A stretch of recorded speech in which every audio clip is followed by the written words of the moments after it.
ఒక్క కుయ్యగాడికి కూడా జ్యూస్ సరిగ్గా చేయడం రావట్లేదు. దీనికి ఏదైనా జింగినగర్ చేయాలి. ఏం చేద్దాం అంటావు? నేను ఎంత చెప్తున్నా వినకుండా రెగ్యులర్ గా రా మెటీరియల్ సప్లై చేసి మార్చేశారు. ఇప్పుడు చూడండి ఎంత గొడవైంది. అవతల వర్మ గారు లైన్ లో వాయించేస్తున్నారు. మీరే మాట్లాడండి. వర్మ గారా? నేను మాట్లాడు. నాకు కుదరదు. I'm very గజిబిజిను. సార్ అల్లుడు గారు బిజీగా ఉన్నాను, ఇప్పుడు మాట్లాడడానికి కుదరదు అని చెప్పమన్నారండి. అలాగా అల్లుడు గారు నేను డిస్టర్బ్ చేయొద్దు, నేనే ఎక్కడికి వస్తున్నాను. సార్ ఆయన ఇక్కడికి వచ్చేస్తున్నారంటండి. వెళ్ళిపోతున్నారు. ఆయన వస్తే ఏం చెప్పమంటారు? వ్యాపారం అనేసి జ్యూసులు అమ్ముకోమా. సారీ అండి, ఎక్స్క్యూజ్ మీ. అసలు ఏమనుకుంటున్నారు నా గురించి? ఇక్కడ అమ్మాయితో కూర్చొని హ్యాపీగా సినిమాలు చూస్తున్నావా? సారీ అండి, 2 minutes. అక్కడ ఆఫీసులో టీలు తెచ్చేవాడి దగ్గర నుంచి టేబుల్ తుడిచేవాడి దాకా అందరూ ఇంగ్లీష్. నాకేమో అర్థం కావట్లేదు. 50 లక్షలు అంటారు, 5,000 అంటారు, అగ్రిమెంట్ అంటారు, సైన్ అంటారు. నాకేం తెలియట్లేదురా. అక్కడ మీ మేనేజర్ బావగాడు ఏవేవో ఫైల్ తీసుకొచ్చి సంతకం పెట్టమంటాడు. పెట్టాలో తెలియదు, పెట్టకూడదు తెలియదు. పెడితే నువ్వేమైపోతే టెన్షన్, పెట్టకపోతే మీ మాంగడి అయిపోతే టెన్షన్. నాకేం తెలియట్లేదురా. టక్ ఇచ్చావు, టై ఇచ్చావు, షూ ఇచ్చావు, బంగారుతో పెళ్ళి అన్నావు. నా బతుకు బంగారు అయిపోయింది బాబు. సార్ మ్యాథ్స్ సీరియస్ అయింది సార్. అల్లుడు గారు పాత సప్లైని మార్చేసి కొత్త వాళ్ళ కాంట్రాక్ట్ ఇచ్చారు కదండి. అవును, ఆ విషయం నేనేదో మీకు కంప్లైంట్ చేసినట్టుగా ఫీల్ అయ్యి ఆయన ఆఫీస్ నుంచి కోపంగా వెళ్ళిపోయారు సార్. అల్లుడు గారు అలా కోపగించుకునే మనిషి కాదే. అందుకే సార్ మిమ్మల్ని ఒకసారి కలిసి ఆయనకి సారీ చెప్పిపోదాం వచ్చింది సార్. డోంట్ వరీ, నేను వెళ్ళి మాట్లాడొస్తాలే. 5,000 రూపాయల కోసం 50 లక్షలు దాని మీద సంతకం పెట్టావా? నన్నేం చేయమంటావు? నా బంగారు గాజుల గురించి రోజు రోజుకి టెన్షన్ పెరిగిపోతుంది. సడన్ గా 5,000 అనేసరికి టెంప్ట్ అయిపోయాను. డబ్బులు అనుకున్నావా? మీ పాయకరావుపేట నూతులో పెంకులు అనుకున్నావా? బ్యాంక్ లోన్ వచ్చే వరకు మేనేజ్ చేయరా అంటే 5,000 కోసం కక్కుర్తిపడి నా కొంప ఉంచావు కదరా. నా ప్లాన్ అంతా పచ్చి పులుసులో కలిపావు కదరా. అసలు నేను నమ్ముకుని ఈ గోదాట్లో దూకినందుకు నన్ను నేను చెప్పెట్టు కొట్టుకోవాలి. బాబు ఏదో టెన్షన్లో ఉన్నట్టున్నారు. టెన్షన్ ఏం లేదండి, కొంచెం చిరాగ్గా ఉంటాను. అసలు ఈ ప్రాబ్లం అంతా నా గురించే బాబు. అదే మన పాత కాంట్రాక్టరు మన చిట్టిగాడికి బాగా దగ్గర. వాళ్ళందరూ వచ్చేదో గొడవ పెడితే సరే చూద్దాంలే అనుకున్నా. ఈ విషయం నీతో మాట్లాడదాం అనుకున్నాను. మన మేనేజర్ కూడా నీతో ఏం మాట్లాడలేదా? ఆఫీస్ లో మేనేజర్ నాకేం చెప్పట్లేదు. మాట్లాడుతూ ఫైల్ తీసుకొచ్చి సంతకం అంటాడండి. మీరు క్లోజ్ ఫ్రెండ్ అండి, నాకు చిన్నప్పటి నుంచి ఫ్రెండ్ అండి. ఆఫీస్ లో అఫైర్స్ లో అకౌంట్స్ లో అన్నింటిలో హెల్ప్ చేస్తుంటాడు. MBA America. Oh glad to meet you. జరిగిందేదో జరిగిపోయింది, నువ్వేం మనసులో పెట్టుకోకు. Leave it. అనవసరంగా నేను బాధ పెట్టినందుకు పాపం ప్రసాద్ కూడా సిగ్గుపడుతున్నాడు.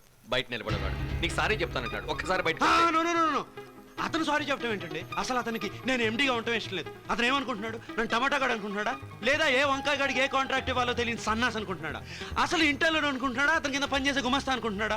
రోజు ప్రతి చిన్నదానికి పాలిటిక్స్, మీ దగ్గరకు వచ్చి ఫిట్టింగ్స్. అసలు నాకు అది తలుచుకుంటేనే ఒళ్ళంత కారం రాసుకున్నాడు. ఇదంతా అనవసరం. నాకు మీ ఉద్యోగం వద్దు, మీ వ్యాపారం వద్దు, మీ ఎండీ వద్దు. నేను మా ఇంటికి మా వ్యాపారం చేసుకున్నాను. నేను అతనితో మాట్లాడతాను.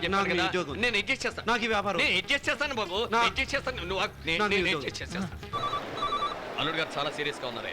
నాకు కూడా అర్థం చేసిందే కరెక్ట్ అనిపిస్తుంది. బిజినెస్లో ఎక్కువ కాలం ఒకే మనిషిని సప్లైర్గా ఉంచడం మంచిది కాదు.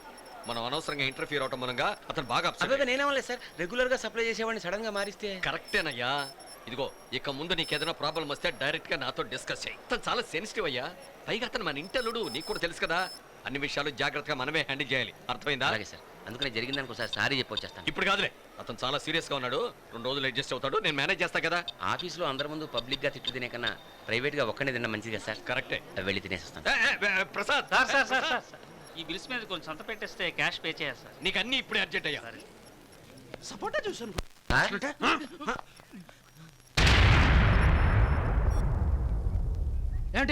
ఏంటి ఇలా వచ్చావు? అదే సార్ సారీ చెప్దామని. ఏంటి సారీ? అప్పటికే మా సీతగాడు బామ్మర్తో అని సీత చెల్లెలు మంచు వదిలేశాను. లేకపోతే ఇంకెప్పుడో మా మాంగారు నాకు ఫిట్టింగ్ పెడతాం అనుకున్నావా? చిచి, మీరంతా లేబర్ క్లాసయా. ఉద్యోగం కావాలని కాళ్ళ వేళ పడతారు, తీరా ఇచ్చేసరికి పాలిటిక్స్ ఫిట్టింగ్స్. అంటే మా మాంగారు నీ మాటలు నమ్మేసి నన్ను పీకేసి నిన్నెండి చేస్తారనుకున్నావా? అంత ఎదవలా కనబడుతున్నానా?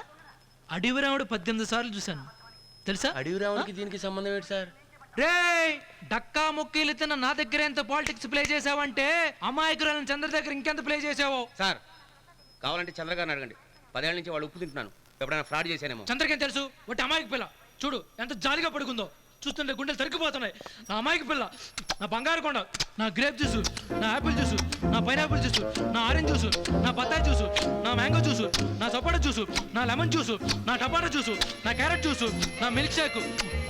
ఇంకా ఎక్కడ నుంచినావంటే వెళ్ళు. Get out. నీ మొహం చూపించుకో. Get out, get out, get out. ఓకేనా? ఎమోషనల్ ఓవర్ ఇంకొకసారి పేపర్ మీద పెన్ను పెట్టావంటే కాళ్ళు రొక్కొట్టి పొయ్యిలో పెడతాను. వెళ్ళు ఆఫీస్కి వెళ్ళి తాళాడు. చూస్తావండి. Get out, get out.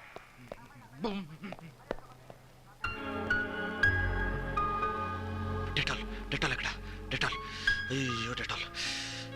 ఏమండి ఏమనుకోవద్దండి, వాడు చాలా మంచివాడండి. ఏదో తెలియచేశాడు. టెన్షన్ కదండి. అయ్యో ఏడుస్తున్నారా?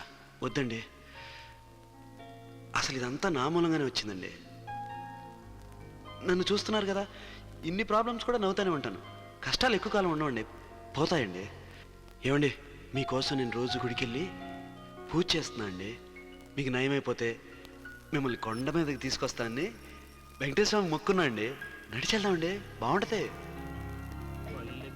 మొగలి పొదలు కదిలి సెగలు వదిలి చలిగాలి కాగాలి అగరు పొగలు తగిలి సొగసు రగిలి జతకేలి సాగాలి తీగ మళ్ళీ నాగై ఊగాలి